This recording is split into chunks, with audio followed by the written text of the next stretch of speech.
वक्रतुंड महाकाय सूर्यकोटी समप्रभ निर्विघ्नं कुरु मे देव सर्वकार्येषु सर्वदा।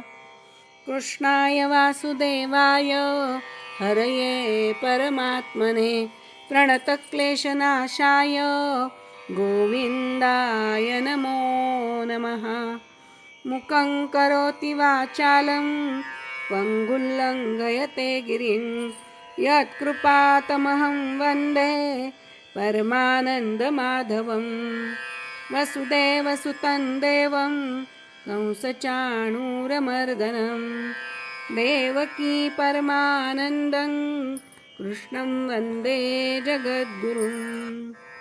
काषाय वस्त्रं करदण्डधारिणं कमण्डलुं पद्मकरेण शङ्खं चक्रं गदाभूषितभूषणाढ्यं श्रीपादराजं शरणं प्रपद्ये।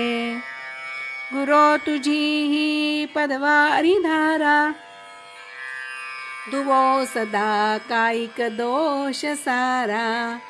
सदैव माझे मनवाणी शुद्ध करो तुझे नाम पवित्र सिद्ध। या कुंदे ऋतुषारहार धवला या शुभ्रवस्त्रावृता या वीणावर दंडमंडितकरा या श्वेतपद्मासना या ब्रह्माच्युत शंकर प्रभृतिभिर्देवैः सदा वन्दिता। सा मां पातु सरस्वती भगवती निःशेषजाढ्यापहा। ॐ नमो भगवते वासुदेवाय। ॐ नमो भगवते वासुदेवाय। मागच्या वेळेला आपण कपिल भगवानांचा जन्म झालेला पाहिलाय। तर कपिल भगवानांचा जन्म हा गुजरातमध्ये सिद्धपूर मातृगया या ठिकाणी बिंदू सरोवराजवळ कार्तिक वद्य पंचमी बुधवारी माध्यान्ह समय झालेला आहे कपिल भगवानांचा। आणि पुढे त्यांची मुंज करून मग कर्दम ऋषी संन्यास घेऊन गेलेले आहेत। परत त्यांच्या तपश्चर्येसाठी ते निघून गेलेत। जाताना कर्दमांना विचारले देवहूतीने की तुम्हाला गुह्य ज्ञान प्राप्त झालं, पण मला मुक्ती मिळण्यासाठी मला कोण ज्ञान देणार, मला मुक्ती मिळण्यासाठी कोण पुढे नेणार। त्यावेळेला कर्दमांनी सांगितलंय तुझ्या पोटी साक्षात भगवंत विष्णू आलेले आहेत आणि त्यांच्याकडूनच तुला आता मुक्तीचा मार्ग सापडणार आहे। आता मी माझ्या ह्या 9 कन्यांची लग्न करून मी माझ्या कर्तव्यातून मुक्त झालोय। संसारातली माझी कर्तव्य सगळी पूर्ण झालेली आहेत। तर आता मी निघालो, आता काही तू मला अडवू नकोस। अशा प्रकारे कर्दम ऋषी तपश्चर्या करायला निघून गेलेत। आणि इकडे कपिल मुनींचा मोठे झाले, त्यांची तपश्चर्या चालू आहे। होता होता एक दिवस देवहूतीने त्यांना काही प्रश्न विचारायला सुरुवात केली।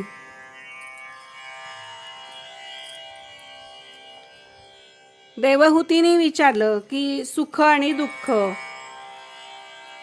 माणसाला संसारामध्ये सुख आणि दुःख वाटायला येतात, तर ही काय येतात, संसारी माणसाने काय केलं पाहिजे म्हणजे ह्या सुखदुःखाच्या याच्यातून त्यांची सुटका होईल। त्यावेळेला 9 अध्यायांची कपिल गीता देवहूतीला सांगितलेली आहे कपिल मुनींनी। आता आपल्याला फक्त एकच भगवद्गीता माहिती आहे, पण आता भागवतात या गोष्टीचा उल्लेख नाही आहे। पण माझ्या गुरु अंजली अभ्यंकर यांनी मला भागवत सांगताना त्यावेळेला सांगितलं की अशा 12 गीता आहेत। तर या 12 गीता कोणकोणत्या आहेत या थोडंसं जर आम्ही विषय थोडा बदलून याची थोडी माहिती आता विषय निघाला म्हणून देते। कपिल गीतेमध्ये 9 अध्याय आहेत आणि त्याच्यामध्ये त्यांनी सांख्यशास्त्र, वेदांत, भक्ती या सगळ्याची माहिती आपली आई देवहूती हिला दिलेली आहे। पण बाकीच्या ज्या 12 गीता 11 गीता आहेत त्यांच्याबद्दल मी थोडंसं आता इथे सांगते. दुसरी कोणती गीता आहे तर शिवगीता आहे. आता ही शिवगीता आपल्याला कुठे बघायला मिळेल तर ती पद्मपुराणामध्ये आहे. पद्मपुराणामध्ये तिचा उल्लेख आहे. ही शंकरांनी रामांना सांगितलेली आहे. नंतर एक रामगीता आहे. ही रामगीता ब्रह्मांड पुराणात तिचा उल्लेख आहे आणि ती रामाने लक्ष्मणाला सांगितलेली आहे. त्यानंतर येते गुरुगीता. आता ही गुरुगीता स्कंद पुराणामध्ये शिवानी पार्वतीला सांगितलेली आहे. त्यानंतर गर्भगीता आहे. या गर्भगीतेचे फक्त 25 श्लोक आहेत आणि ही श्रीकृष्णाने अर्जुनाला सांगितली आहे. आणि याच्यामध्ये गर्भधारणेपासून जन्मप्राप्ती या संबंधीचे सगळे उल्लेख आहेत. त्यानंतर ही उत्तर गीता. उत्तर गीता ही पातंजल योग, संन्यास, हठयोग, वायुनिरोधन, साक्षात्कार या संबंधीचा संपूर्ण माहिती आणि उल्लेख ह्या उत्तर गीतेमध्ये आहे. त्यानंतर येते ती अवधूत गीता. अवधूत नावातच आपल्याला कळतंय की ही दत्तात्रेयांनी सांगितली आहे आणि ही दत्तात्रेयांनी कार्तिकाला सांगितलेली आहे. कार्तिक. त्यानंतर आहे ती आपली नेहमी आपण वाचतो ती भगवद्गीता. अर्थातच श्रीकृष्णाने अर्जुनांना सांगितली आहे. त्यानंतर ब्रह्मगीता. पण या ब्रह्मगीता 2 आहेत बरं का. स्कंद पुराणामध्ये ब्रह्मगीता ब्रह्मदेवांनी इतर देवांना सांगितली आहे आणि दुसरी एक ब्रह्मगीता आहे ती योग वशिष्ठामध्ये आहे. योग वशिष्ठ हा ग्रंथ जर आपण पाहिला तर त्याच्यामध्ये आपल्याला ब्रह्मगीतेचा उल्लेख आढळेल. ही वशिष्ठांनी श्रीरामांना सांगितलेली आहे. नंतर आहे ती हंसगीता. विष्णूंनी हंसाचं रूप धारण केलंय आणि गीता सांगितली आहे ती ब्रह्मदेवांना सांगितलेली आहे. त्यानंतर पांडव गीता आहे. ती पांडव गीता ही भीष्मांनी युधिष्ठिराला सांगितलेली आहे. कृष्णांची स्तुती आहे ती पांडवांनी केलेली, ती पांडव गीता आहे. त्यानंतर गणेश गीता. गणेश गीतेचा उल्लेख आपल्याला गणेश पुराणामध्ये सापडतो. आणि गणेश गीता कुठे सांगितली आहे तर जालना औरंगाबाद साईडला राजूर म्हणून गाव आहे. या राजूर गावामध्ये गणपतीची 3.5 पीठातलं एक पीठ आहे ते राजूर येथे. आणि तिथे वरेण्य राजाला जनक राजांनी सांगितलेली आहे गणेश गीता. नंतर येते ती येमगीता. ती विष्णूंनी अग्नीला सांगितली आहे. याचा उल्लेख नरसिंह पुराणात तुम्हाला सापडतो. त्यानंतर पराशरांनी मैत्रेय ऋषींना सांगितली आहे. भीष्मांनी नकुलाला सांगितलेली आहे आणि यमानी नचिकेताला एक गीता सांगितली. अशा प्रकारे या 11 गीतांचा उल्लेख आपल्याला सापडतो. तो मी आपल्याला आता इथे मुद्दाम सांगितला. तर अशा प्रकारे कपिल गीतेच्या मार्फत यांनी देवहूतीला वेगवेगळ्या विषयांची माहिती दिली त्यांनी.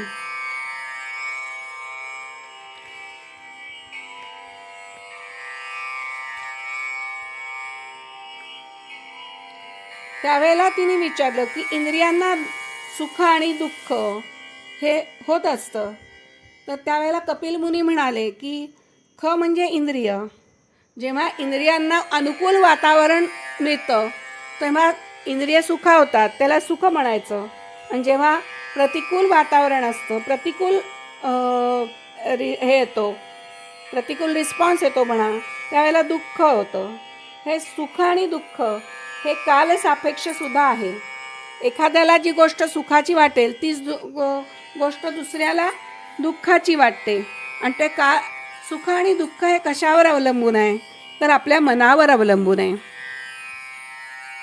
अचपळ मन माझे नावरे आवरिता, तुझ विणशिण होतो धाव रे धाव आता. रामदास स्वामींनी म्हटलेलंच आहे की हे मन कसं आहे ते अचपळ आहे, चंचल आहे. ते क्षणात एका ठिकाणी असेल तर क्षणात दुसरीकडे असेल. सुख आणि दुःख पण सापेक्ष आहेत. ती कालसापेक्ष आहे, स्थळसापेक्ष आहेत. कधी कधी आपल्याला मनाला स्थिर करण्यासाठी आपल्याला काय करायचंय तर नम करायचं. मन शब्दाचा उलटा अर्थ करायचा, उलटा शब्द घ्यायचा, म्हणजे नम. नम म्हणजे काय तर नाम घेत राहायचं सतत. मनामध्ये आपल्या अहंता लपली आहे, ममता, अपपरभाव, आणि यामुळे आपल्या मनाला दुःख होत राहतं. आणि आत्मस्वरूपावर भास होत असल्यामुळे आत्मा स्वतःला सुखी आणि दुःखी समजतो.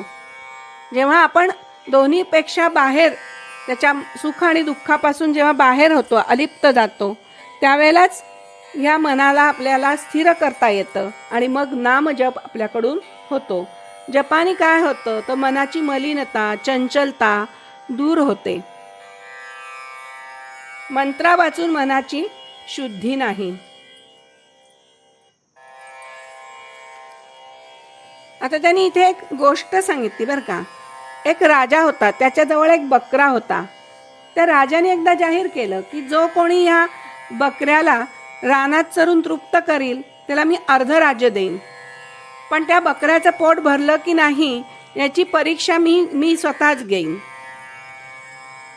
तर तो जाहीरनामा ऐकल्यानंतर एक गरीब माणूस होता, त्याला असं वाटलं की अरे आपल्याला चांगले पैसे मिळतील, चला आपण, म्हणून तो गेला, बकऱ्याला घेऊन जंगलात गेला. तिथं त्यांनी बकऱ्याला दिवसभर चांगलं हिरवं कोवळं गवत खाऊ घातलं. संध्याकाळ झाली की त्याला वाटलं की मी दिवसभर याला गवत खाऊ घातलंय, तेव्हा याचं पोट भरलेलं असेल. तो आला बकऱ्याला घेऊन राजाजवळ. राजाने काय केलं, पुन्हा थोडंसं हिरवं गवत त्या बकऱ्यासमोर टाकलं. पुन्हा बकरा खाऊ लागला. तेव्हा राजा त्या माणसाला म्हणाला, तू त्याला पोटभर काही चारलेलं नाहीस, नाहीतर तो गवत कशाला खातोय. अशा प्रकारे पुष्कळांनी त्या बकऱ्याला घेऊन जाण्याचा आणि चारण्याचा प्रयत्न केला, पण दरबारात आल्यावर बकरा पुन्हा राजाने गवत टाकलं की ते गवत तो खात असे.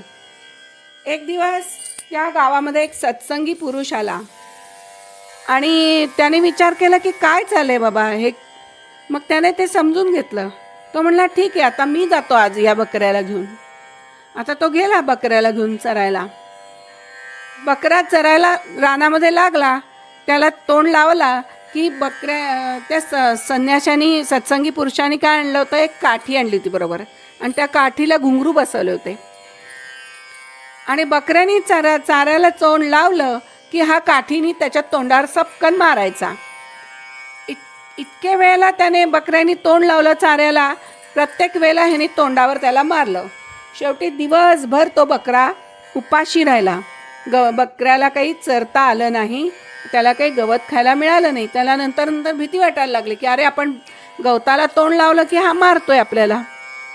सायंकाळ झाली. असं करत करत तो सत्संगी माणूस होता, तो बकऱ्याला घेऊन पुन्हा दरबारात आला. राजाने विचारलं, काय रे, खाऊ घातलं का त्याला पोटभर? हो म्हणला, बघा की भरपूर खाऊ घातलंय त्याला, आता आज अजिबात तोंड लावायचं नाही बघा तो. मग म्हणले आता मी परीक्षा घेतो. राजा म्हणला, हो म्हणले घ्या की परीक्षा. मग राजाने त्याच्या पुढे गवत टाकलं. त्याने गवत टाकल्याबरोबर सत्संगी पुरुषांनी काय केलं, आपल्या हातातली काठी फक्त थोडी दणकण वाजवली, त्याचे घुंगरू वाजले.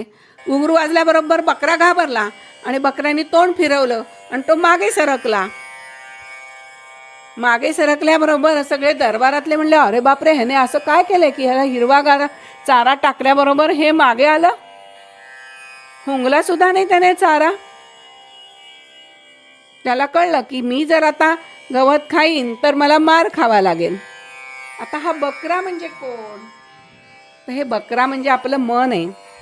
आपल्याला कितीही आयुष्यात सुख मिळालं, आपल्याकडे आता आपण पहिल्यांदा 2 खोल्यात राहत होतो, 2 खोल्याचा आपला फ्लॅट झाला 3 खोल्यांचा. मग आपल्याला असं वाटतं अरे ह्या 3 खोल्या काय पुरत नाही, आता 4 खोल्यांचा फ्लॅट पाहिजे. मग 4 खोल्यांचा झाला की वाटतं नाही बंगला पाहिजे. बंगला मिळाला की दोन चाकीचा गाडी नको, आता 4 चाकी पाहिजे. असं आपल्या मनाच्या अपेक्षा वाढत वाढत जातात. आणि आपण कितीही सुखी असलो तरी आपल्या शेवटी वाट्याला काय येतं तर दुःखच येतं. म्हणून संसारात वैराग्य उत्पन्न होण्यासाठी एकच उपाय आहे. जन्म मृत्यू जरा व्याधी दुःख दोषानुदर्शनम. जगात सुखी होण्याचे 2च मार्ग आहेत, एक ज्ञान मार्ग आणि दुसरा भक्ती मार्ग. ज्ञान मार्ग काय म्हणतो की सर्व सोडून परमेश्वराच्या मागे जा, वैराग्याशिवाय ज्ञान मिळत नाही. पण भक्ती मार्ग म्हणतो सर्वस्वाचा त्याग करणं अतिशय कठीण आहे, पण ईश्वर सगळ्यांमध्ये आहे असं मानून सगळ्यांवर जर प्रेम केलं तर तुम्हाला भगवत भाव ठेवून समर्पण केलं तर तुम्हाला भगवंत नक्की भेटतो. भक्ती मार्गात समर्पण मुख्य आहे. कारण याचे आचार्य कोण आहेत? भक्ती मार्गाचे आचार्य कोण आहेत? भगवान श्रीकृष्ण आहेत. आणि भगवान श्रीकृष्ण सगळ्यांवर प्रेम करतात. ते म्हणत नाहीत की हा श्रीमंत आहे, हा गरीब आहे, हा आंधळा आहे, हा पांगळा आहे, असं कधी भगवत बघत नाहीत. भगवंताचे सगळे भक्त आहेत. आणि म्हणून भक्ती मार्गाने जर आपण गेलो, संसार करता करता जर आपण देवावर प्रेम केलं, नाम जप केलं. आता तिने विचारलं, बाबा नाम जप करायचं तू म्हणतोस, तर आता हा जप म्हणजे कसा, किती करायचा? तर त्यावेळेला त्यांनी सांगितलंय की तुला असा एक क्षणही नको जायला की तुला नामाचा विसर पडेल. आता इथे आपल्याला गदी माडगुळकरांचं गाणं आठवतंय.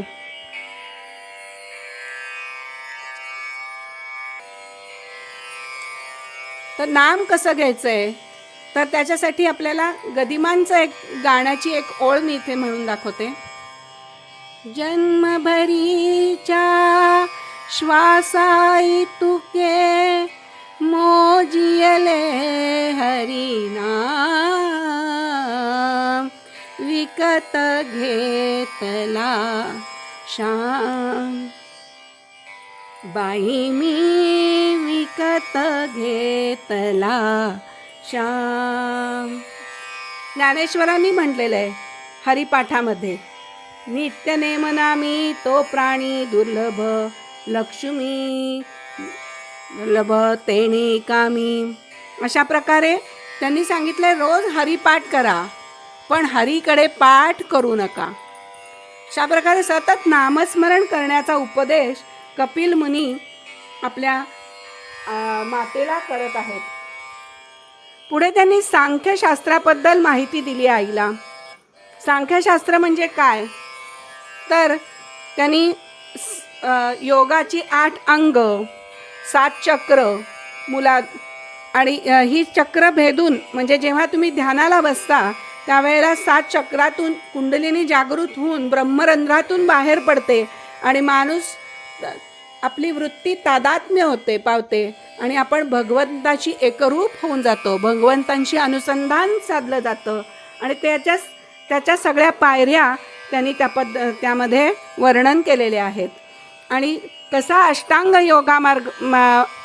योगाचा अभ्यास करून परमेश्वराशी तद्रूप होण्याची पद्धत ही त्यांनी आपल्या मातेला समजावून सांगितलेली आहे. पुढे कपिल मुनी म्हणतायत, माते जो अतिसहनशील असतो तोच खरा संत होऊ शकतो. अतिशय विपत्तीतही जो ईश्वराची कृपा समजतो तोच महावैष्णव समजावा. दुष्ट लोक चांगले पाहू शकत नाहीत. जगात सर्व काही सहन करीत राहा. संतांचं पहिलं लक्षण जे आहे ते तितिक्षा आहे, सहन करणं. तितिक्षा म्हणजे सहन करणं. दुसरं लक्षण आहे करुणा. सर्व देहधाऱ्यांविषयी सुहृदय भाव, अजात शत्रू, शांत आणि सरळ स्वभाव ही संतांची लक्षण आहे. अर्थ, धन, संपदा यांच्याशी आपण सतत संपर्क ठेवतो, पण आपण परमेश्वराशी संबंध ठेवला तर संपत्ती पण मिळेल आणि शांती पण मिळेल. भागवतकार म्हणतात, या जीवनाच्या गाडीचा सांधा बदलून रूळच बदलायचा आहे. ईश्वरासाठी काही ना काहीतरी सोडाच. संत प्रभुप्राप्तीसाठी सर्वस्व सोडतात आणि त्याग करतात. मत्कृते त्यक्त कर्माण त्यक्त स्वजन बांधवाहा. संत परमेश्वरासाठी संपूर्ण कर्म, नातेवाईक, सगळे सोयरे सगळ्यांचा त्याग करतात. संत परमेश्वरासाठी प्रापंचिक विषयांचा बुद्धिपूर्वक त्याग करतात आणि म्हणून भगवंत त्यांची परीक्षा घेऊन त्यांना आपलं मानतात. आणि म्हणून देवहूती मातेला त्यांनी तीव्र भक्तीची आज्ञा दिलेली आहे. एकही क्षण परमेश्वरापासून विभक्त न होणे म्हणजेच तीव्र भक्ती. आणि अशी भक्ती झाली की मनुष्य याची देही याची डोळा आपल्या अंतरात्म्यातील भगवंताची प्राप्ती करू शकतो. तेव्हा कपिल भगवान म्हणतात, माते हे सर्व जग सर्व दृश्यमान आहे. हे जे तुला दिसतंय ते सगळं जग काही सत्य नाही आहे, स्वप्नाप्रमाणे आहे. ते स्वप्न पाहणाऱ्याला न कापताही आपले डोके कापले अशी भ्रांती पडते आणि तो रडू लागतो. त्याप्रमाणे हे सगळं जग आहे, ह्या प्रपंच आहे, हा सुद्धा ही एक माया आहे. हे काही खरं नाही आहे. आणि या मायेमध्ये तू अडकू नकोस. आणि तू आता भक्तिमार्गाचा हे कर आणि भक्तिमार्गाने भगवत प्राप्ती करून घे. अशा प्रकारे देवहूतीनी कपिलांनी सांगितलेल्या मार्गाने भक्तिमार्ग अवलंबन केला. ध्यान लावायला सुरुवात केली, तपश्चर्या केली, तप केलं. आणि तिचं तेज आणखी वाढत गेलं. तिला आपल्या तपोयोगमय शरीराची शुद्ध सुद्धा राहिली नाही. आणि मग थोड्याच दिवसात ती नित्यमुक्त परमात्म स्वरूप श्री भगवंतांना प्राप्त झाली. तिला ज्या स्थानावर सिद्धी प्राप्त झाली ते परमपवित्र क्षेत्र त्रैलोक्यात सिद्धपूर या नावाने प्रख्यात झालेलं आहे.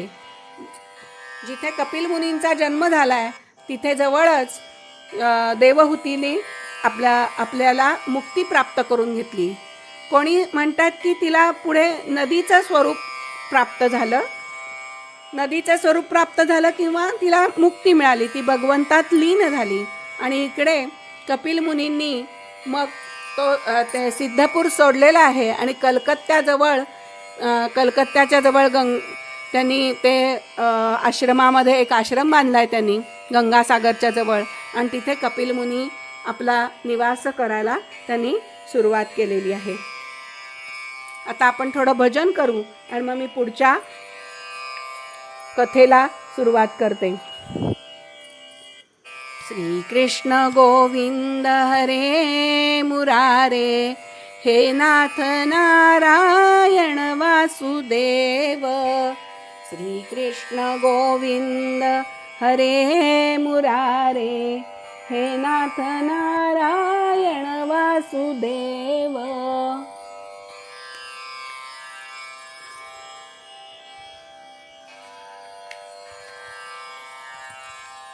आता पुढे विदुर विचारतायत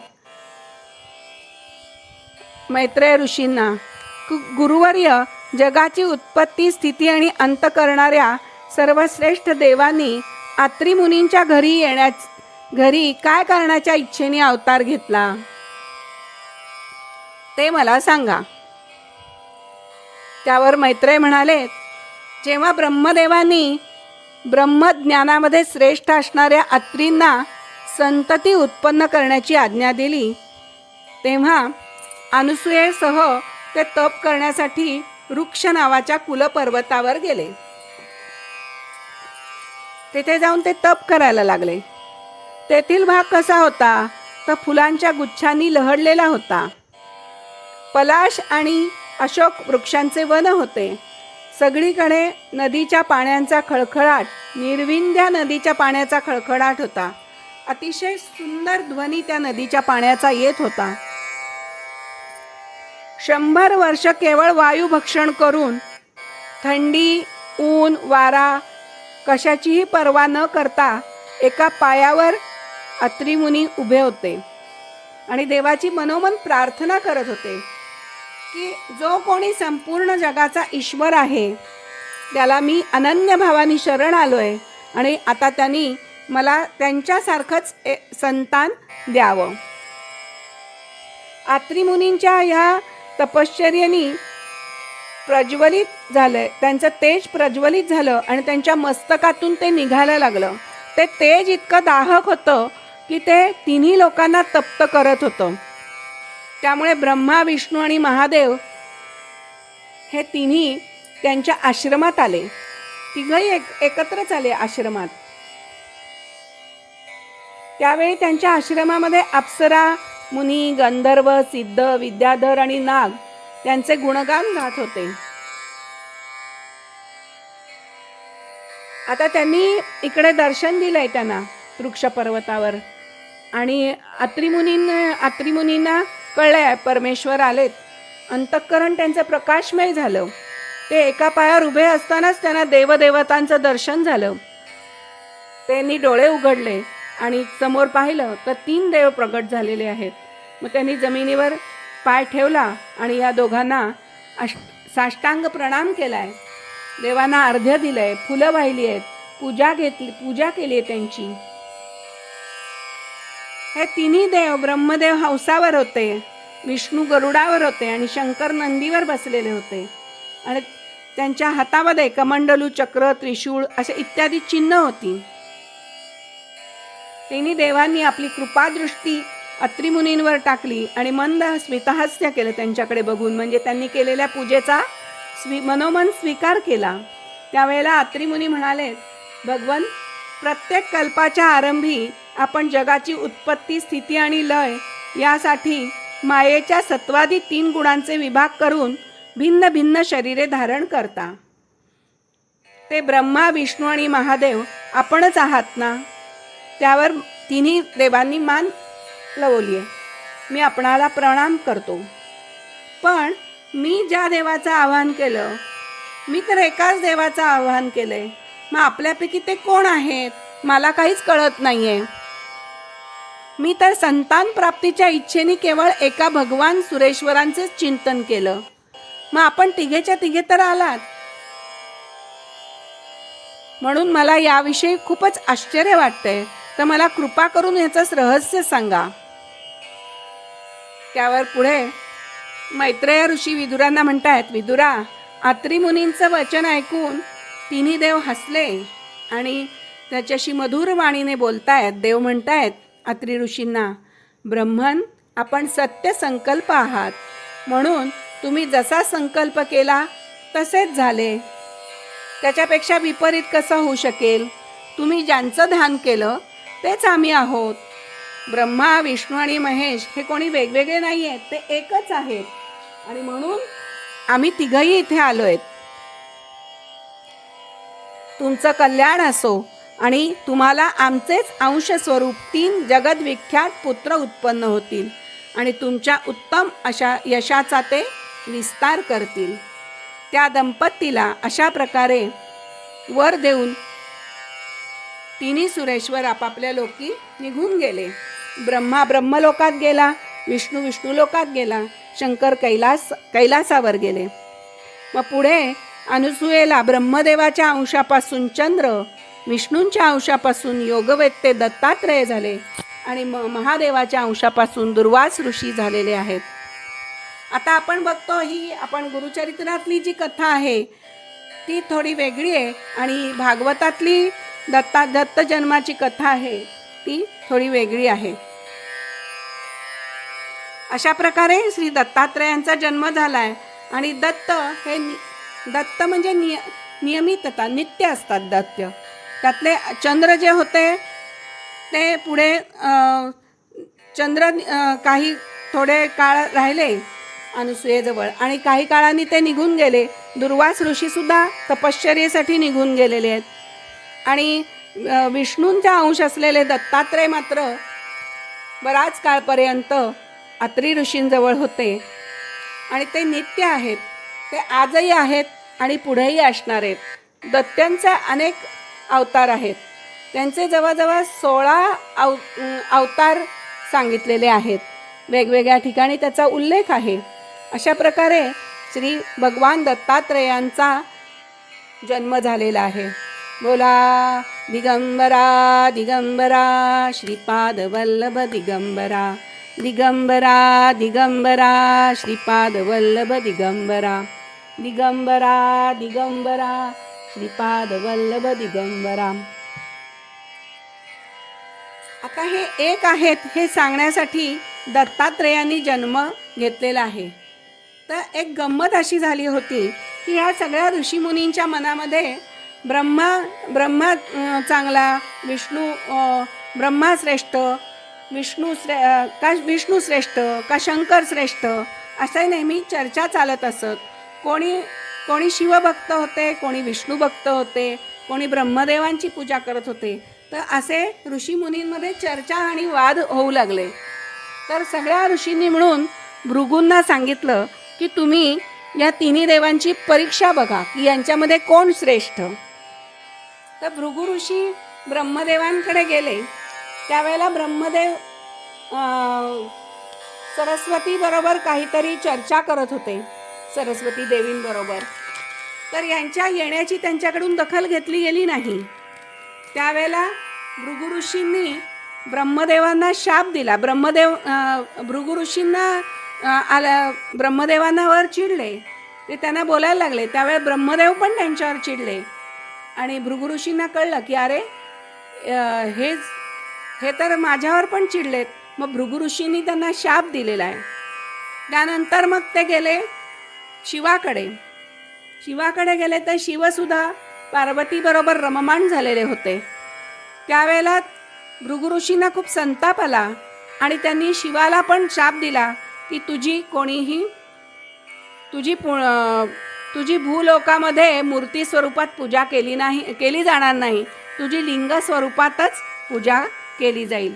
आणि ब्रह्मांना तर त्यांनी शाप असा दिला की तुझी पूजाच होणार नाही भूलोकावर, कोणीही तुला भजणार नाही, तुझं पूजन करणार नाही. अशा प्रकारे त्यांना ब्रह्मदेवांना शाप दिला. त्यानंतर ते आले विष्णू लोकात आले. तेव्हा लक्ष्मी विष्णूंची सेवा करत होती, पाय चेपत होती आणि विष्णू शेषशाही भगवानावर पहुडलेले होते आणि लक्ष्मी त्यांची सेवा करत होती. भृगु दोन्हीकडून तापूनच आलेले होते आणि अतिशय चिडून आल्या त्यांनी विष्णूंच्या छातीवर जोरात लाथ मारली. त्यांनी जोरात लाथ मारल्यानंतर विष्णूंनी त्यांचे पाय धरलेले आहेत आणि म्हणले की अहो माझी छाती वज्रासारखी जाड आहे, तुमच्या पायाला जखम तर नाही ना झाली ना. असं म्हणून त्यांनी आपल्या वस्त्रांनी त्यांचे पाय पुसायला सुरुवात केली.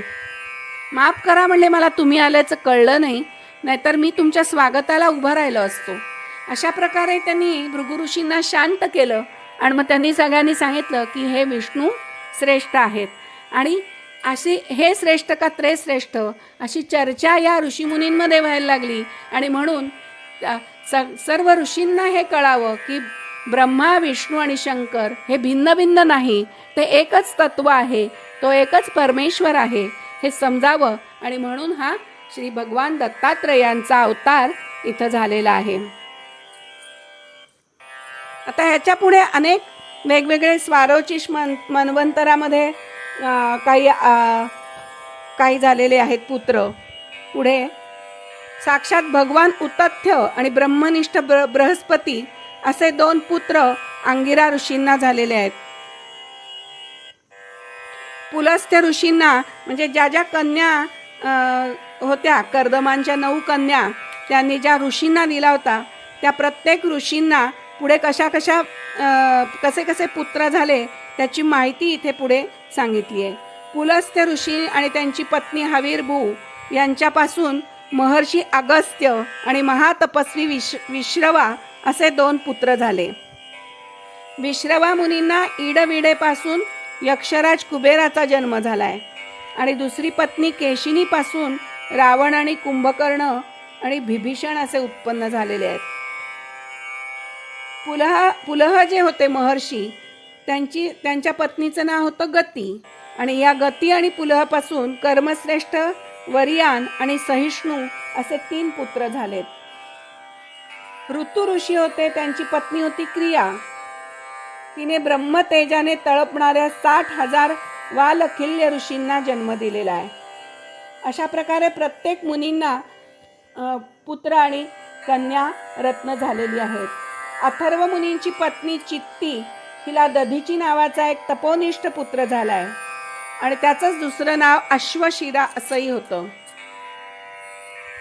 भाग्यवान भृगूंना ख्याती नावाच्या पत्नीपासून धाता आणि विधाता नावाचे पुत्र आणि श्री नावाची एक भगवत परायण कन्या झालेली आहे. मेरू ऋषींनी आपल्या आयती आणि नियती नावाच्या कन्या धाता आणि विधाता यांना दिल्या आणि त्याच्यापासून मृकंड आणि प्राण नावाचे पुत्र झालेत. मृकंडापासून पुढे मार्कंडेय ऋषी आलेत जन्माला आणि प्राणापासून मुनिवर वेदशिरा यांचा जन्म झालेला आहे. भृगूंना एक कवी नावाचा सुद्धा पुत्र होता आणि त्याचाच पुत्र भगवान शुक्राचार्य हे झालेले आहेत पुढे. या सर्व मुनीश्वरांनी संतती उत्पन्न करून सृष्टीचा विस्तार केला. अशा प्रकारे हे कर्दमांच्या वंशातील म्हणजे मुलींच्या वंशातलं संतानांचं वर्णन हे भागवतामध्ये केलेलं आहे.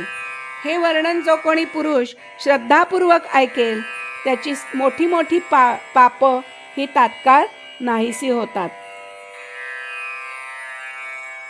बोला भगवान गोपाल कृष्ण की जय.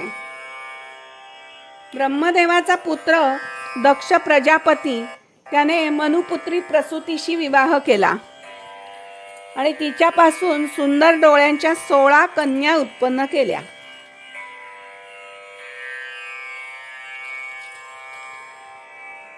दक्षाने त्यापैकी त्या 13 ज्या होत्या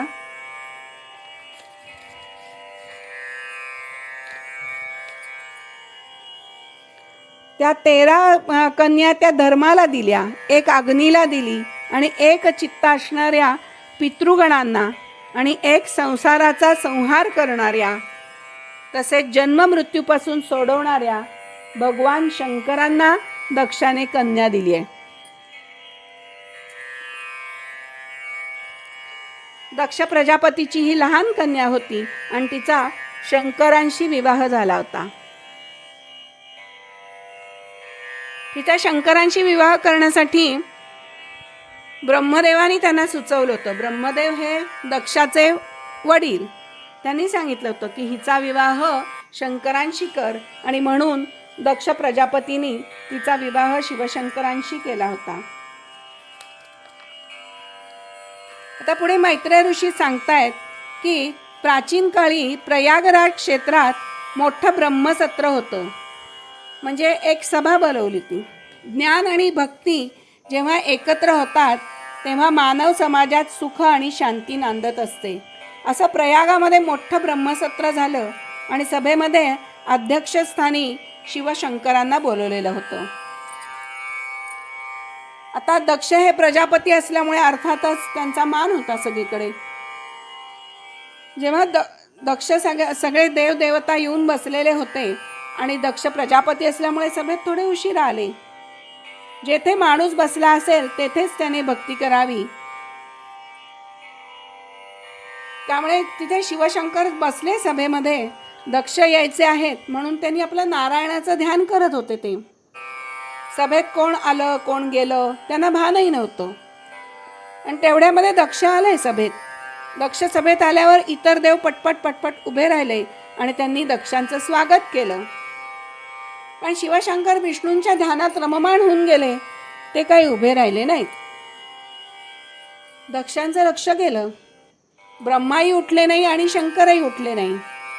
त्यावेळेला दक्ष म्हणाला, ठीक आहे, हे माझे वडील आहेत, मी आल्यावर ते कशाला उठतील, ते नाही उठले तर ठीक आहे, पण शंकर तर माझे जावई आहेत, त्यांनी उठायला पाहिजे, त्यांनी माझा अपमान केला म्हणे, असं ह्यांच्या मनात आलं दक्षाच्या. त्यामुळे त्यांनी शंकराची निंदा करायला सुरुवात केली. हा स्मशानात राहणारा, मी तर नकोच म्हणत होतो ह्याला मुलगी द्यायला, पण वडिलांच्या पुढे माझं काही चाललं नाही. वडिलांनी मला सांगितलं की ह्याच्याशी लग्न कर, ह्याच्याशी सतीचं लग्न कर, आणि सती अडून बसली की मी करीन तर शंकरांबरोबरच विवाह करीन. म्हणून ह्याला मी जावई करून घेतलं. पण ह्याला मी आल्यानंतर उठून उभं राहण्याचं सुद्धा भान राहिलं नाही. पण भगवान शंकर हे आशुतोष आहेत. त्यांची निंदा चालली आहे, पण भगवान शंकरांनी तिकडे लक्षही दिलं नाही.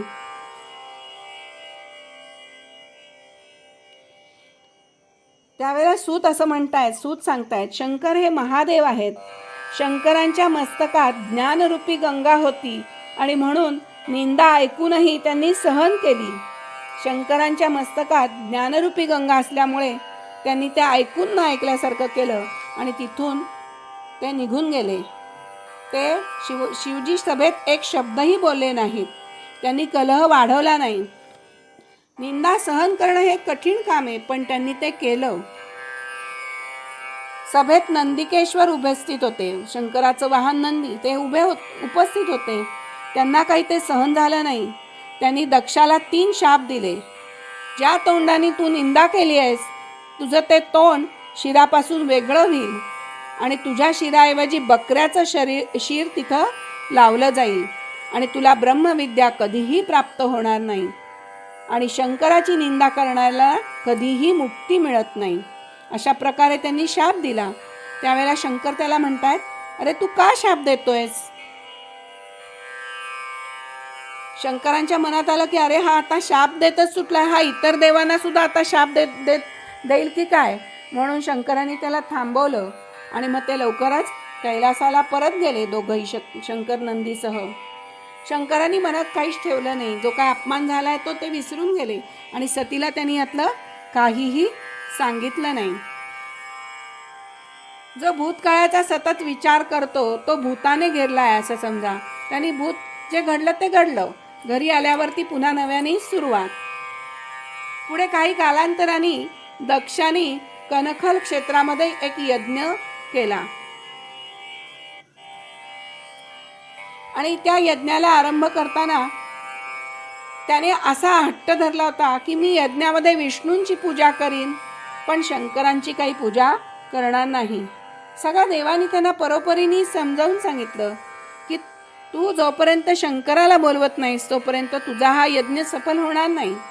पण त्यांनी हट्ट धरला आणि यज्ञाला सुरुवात केली, आरंभ केला. ज्या यज्ञात शिवशंकराला आहुती दिल्या जात नाहीत त्या यज्ञात विष्णू पण येत नाहीत आणि ब्रह्म दधीची सुद्धा यज्ञाला येणार नाहीत. पण काही देवता मात्र भांडण पाहण्याच्या निमित्ताने तिकडं जायला निघाल्या. विमानात बसून देवता जात होत्या. सतीने ती विमानं पाहिली. सतीला वाटलं की या देवकन्या किती भाग्यवान आहेत, हे लोक कुठे जात आहेत. मग एक देवकन्या म्हणाली, सतीदेवी तुझ्या वडिलांच्या घरी यज्ञ आहे आणि आम्ही सगळेजण तिकडेच जात आहोत. तुला माहित नाही का, तुला आमंत्रण नाही मिळालं. दक्षाने द्वेषबुद्धीने शंकराला आमंत्रण दिलं नव्हतं. आता हे सगळं ऐकल्यानंतर तिचं मन वडिलांकडे जाण्यासाठी आतुर झालं. शंकर समाधी अवस्थेत होते. ती थोडा वेळ थांबली. शंकर समाधीतून जागे होण्याची तिने वाट पाहिली. समाधीतून ते जागे झाले तेव्हा ती म्हणाली, तेव्हा शंकर तिला म्हणाले, देवी आज तू फारच आनंदात दिसतेस. सती म्हणाली, आपले सासरे महायज्ञ करतायत म्हणून मी आनंदित झाली आहे. तेव्हा शंकर म्हणाले, देवी या जगात कोणाच्या घरी मंगल विवाह तर कोणाच्या घरी मरण हे चालणारच. संसार हा दुःखाने भरलेला आहे. तुझे पिता तर नारायणच आहेत. सती म्हणाली, महाराज आपल्याला आपण किती निष्ठुर आहात. सर्व नातेवाईकांची भेट घ्यावी असं वाटत नाही का आपल्याला. त्यावर शंकर म्हणाले, देवी मी सगळ्यांना मनानेच भेटत असतो, कोणाला शरीराने भेटत नाही. मी प्रत्यक्ष शरीराने कोणाला भेटण्याची मला इच्छाच नाही. सती म्हणाली, आपण तत्वनिष्ठ आहात, ब्रह्मरूप आहात, पण पतिदेवा मला तर जायची खूप इच्छा आहे. आपणही चला, आपलाही सन्मान होईल. शंकर म्हणाले, मला सन्मानाची इच्छा नाही. त्यावर सती म्हणाली, नाथ आपण सर्वज्ञ आहात, पण आपणाला काही व्यवहार ज्ञानच नाही. आपण जर कोणाच्या घरी गेलो नाही तर कोणी आपल्या घरी येईल का. त्यावर शिवाजी म्हणाले, मी काही येणार नाही. कुणी नाही आले तर बसल्या बसल्याच आपण रामराम करू. सतीला शंकरांनी आडून आडून सांगण्याचा खूप प्रयत्न केला, पण आपल्याला माहिती आहे मुलीला माहेरी जाण्याची किती उत्सुकता असते, माहेरी जाण्यासाठी तिला किती आनंद वाटत असतो. तेव्हा सती त्यांना म्हणते, तुम्ही मुलगी व्हा म्हणजे आपल्याला कळेल मुलीला माहेरी जाण्यासाठी कसं सुख मिळतं. त्यावर शिवजींनी तिला समजवण्याचा खूप प्रयत्न केला, पण शंकरांनी शेवटी तिला सांगितलं, जिथे मला मान मिळणार नाही तिथे तुझा सुद्धा अपमान होईल. तू स्वाभिमानी आहेस, तुला हा अपमान सहन होणार नाही. तू जर तिथे गेलीस तर तुला तिथे अनर्थ घडेल. पण सतीने काय ऐकलं नाही.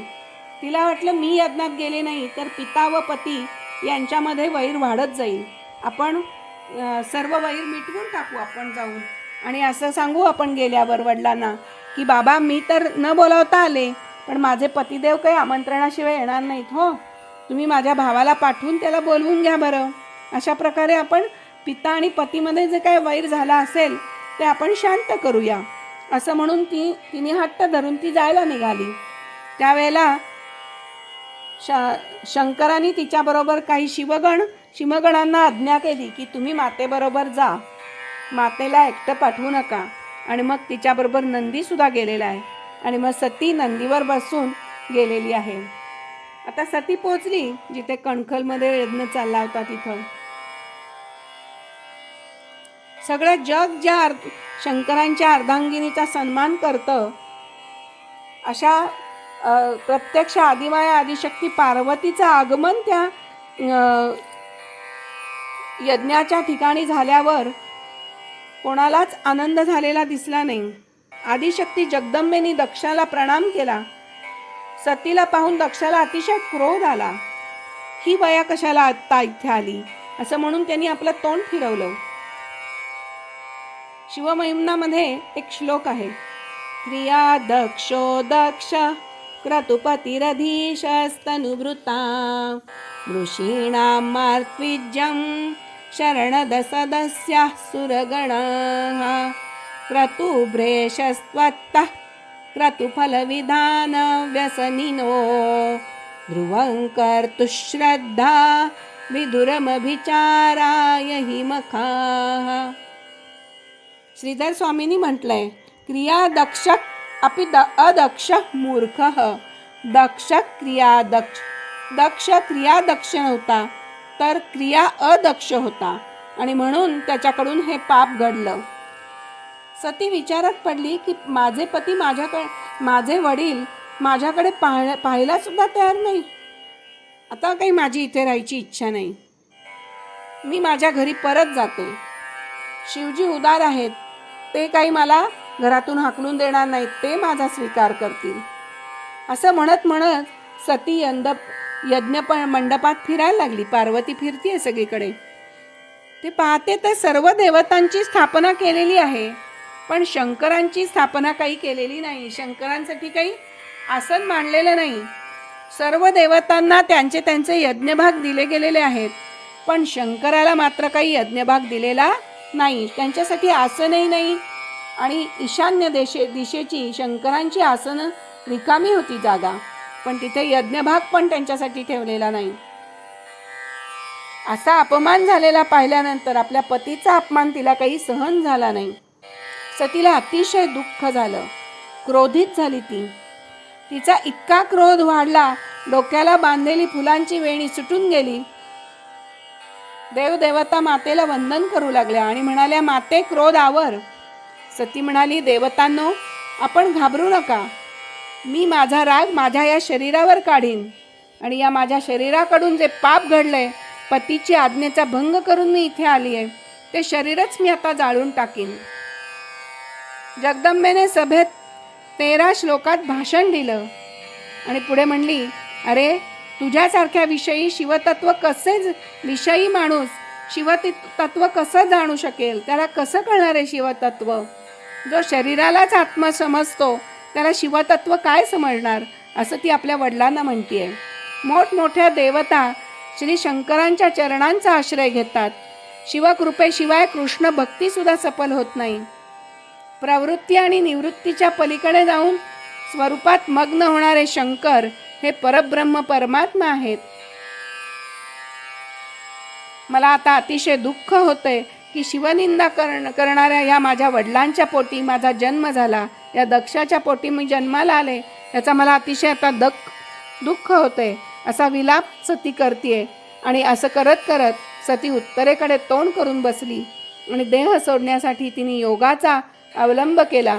शंकराचं ध्यान करता करता तिने आपल्या शरीराला अग्नितत्वाची भावना केली आणि आतून क्रोधाग्नी बाहेर आला आणि सतीचं सगळं शरीर जळायला लागलं.